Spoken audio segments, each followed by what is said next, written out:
In the last video I have talked about the flower.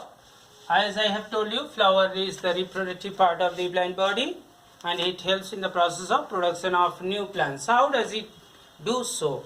You see, to know this fact, how these flowers, they help in the process of producing new plant, we have to first study about the flower, and while studying about the flower, we must know the different parts of the flower as well as their functions. In the previous video, I have already told you, I have shown you the different parts of the flower, their functions also. So, we will take a fast look into what we have seen.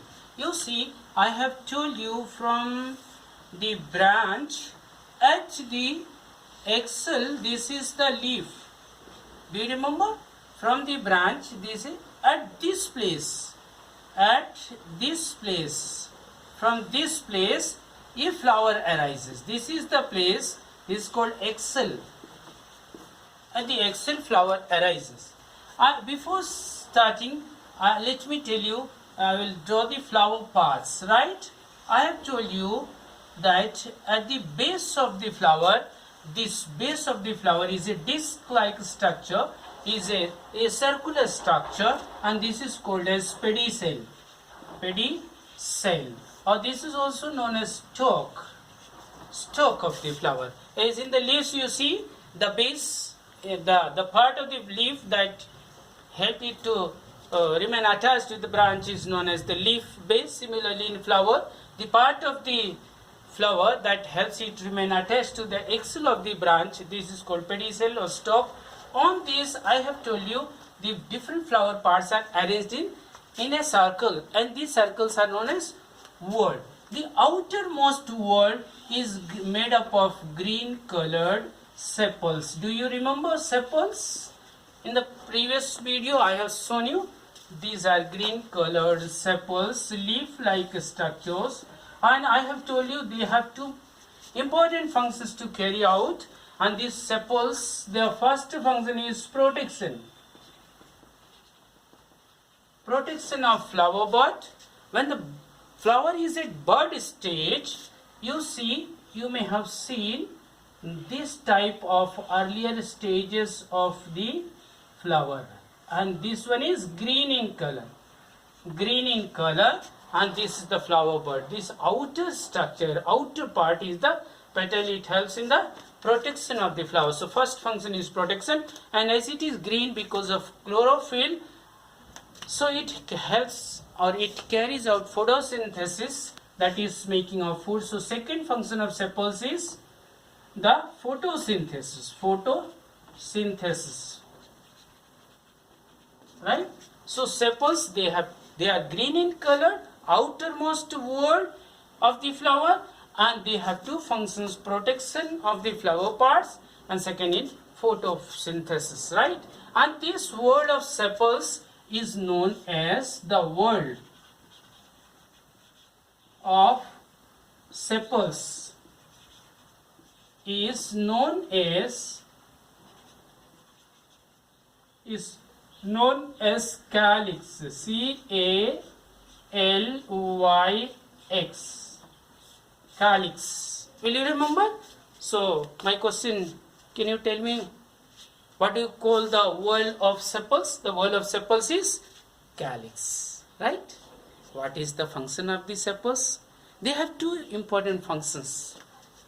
Is they are green in color due to chlorophyll? Their function is photosynthesis, and second one is the protection. As in the previous video I have shown you, they protect the flower at the bud stage.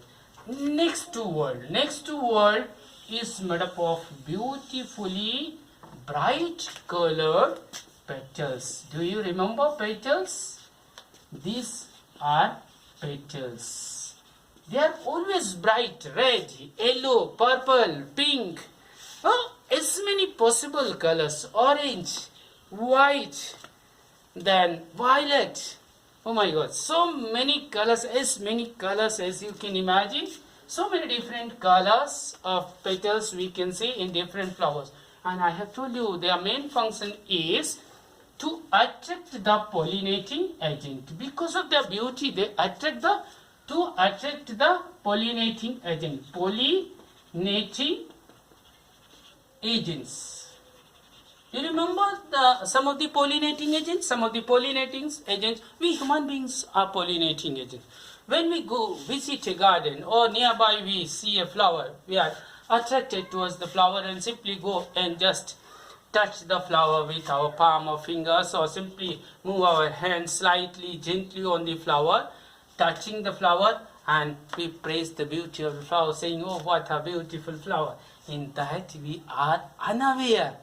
Unknowingly we help in one natural process, a very beautiful natural process of transporting pollen grains from anthers to stigma. And this process of transfer of pollen grains from anthers to stigma is known as pollination, if you remember. So petals are brightly colored, very attractive structure of the flower, and their main function is to attract the pollinating agent, the agents or the factors or the machinery which help in the transfer of pollen grains from anthers to filament. And what do you call the wall of this petal? The wall of petals is corolla. Corolla. C-O-R-O-L-L-A. Corolla. Right? So the circle that is made by the petals is called as corolla. The next comes the structure with a filament thread-like structure and with a knob-like structure at the top. This knob-like structure at the top is known as anther, A-N-T-H-E-R, anther, and this thread-like structure is known as filament, right? And together this anther and filament, they make stamen, S-T-A-M-E-N, stamen, and these are the male parts of the flower. And what is their function?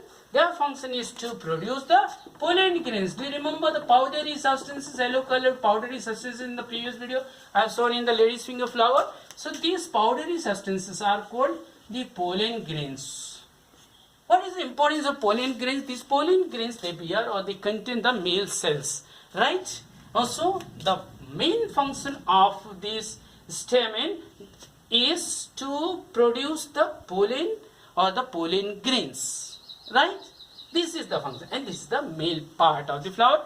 And the circle that is made by these anthers, this is called as, so first calyx, corolla, then this one is known as androecium. Androecium, A-N-D-R-O-E-C-I-U-M. Androecium is the term we use for the wall, that is the circular structure made up of, or you can say all the stamen that is present in a circle in a flower, they are called as androecium.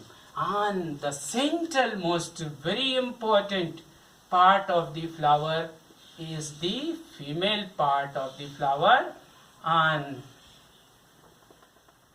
this is the shape. This female part of the flower that is present in the center, it may be one in number or many in number, and this bunch or you can say group of this female part is known as gynoecium. The word is known as gynoecium.